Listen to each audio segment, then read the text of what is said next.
काञ्चीनिवासं कमनीयगात्रं कृपादिपूर्णं करुणानिवासं वेदान्तवेद्यं विशदप्रभावं वेदान्तसारं वरदं नमामि.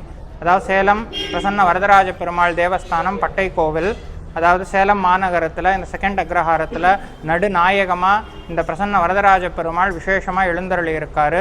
இங்கே அத்தியன உற்சவம்னு, அதாவது வைகுண்ட ஏகாதசி உற்சவம்னு சொல்லக்கூடிய அத்தியன உற்சவம் 21 நாள் ரொம்ப விசேஷமாக நடக்குது.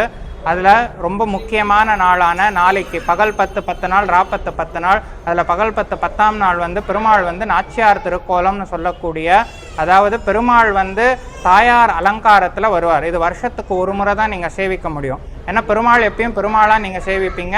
ஆனால் அவருங்க அந்த தாயாருடைய கருணையோட நாளைக்கு அந்த நாச்சியார் திருக்கோலத்தோட பெருமாள் சேவை சாதிப்பார். அது வருஷத்துக்கு ஒரு முறை நடக்கக்கூடிய விசேஷம். அந்த சாத்துப்படி, அதாவது தாயாருடைய கம்மல், பொல்லக்கு, திருமாங்கல்யம்னு எல்லாமே தாயாருடைய திருவாபரணங்கள் சாத்திட்டு சாக்ஷாத் தாயாராகவே பெருமாள் சேவை சாதிப்பார். அது ரொம்ப விசேஷமானது. அது நாளைக்கு நம்ம கோவிலில் பெருமாள் சாத்துப்படி ஆகும், உற்சவமானது நடக்கும். அதுக்கு அடுத்த நாள் வைகுண்ட ஏகாதசி ரொம்ப விசேஷமாக அதிகாலை 4 மணிக்கு பரமபத வாசல், சொர்க்கவாசல்னு எல்லாம் சொல்கிறோம், பட் அது சொர்க்கவாசல் கிடையாது, பரமபத வாசல்.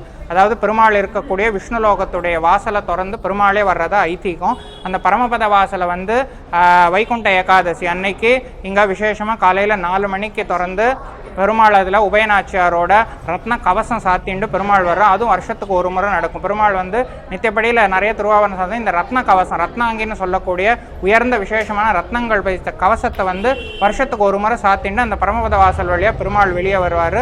அந்த சமயத்தில் இந்த ஆஸ்திகர்களும் அன்பர்கள் எல்லாரும் இங்கே பெருமாளை சேவித்து பெருமாளுடைய அனுகிரகத்துக்கு பாத்திரமாகணும்னு சொல்லி பிரார்த்திச்சுக்கிறேன். லோகா சமஸ்தா சுகினோ பவந்து.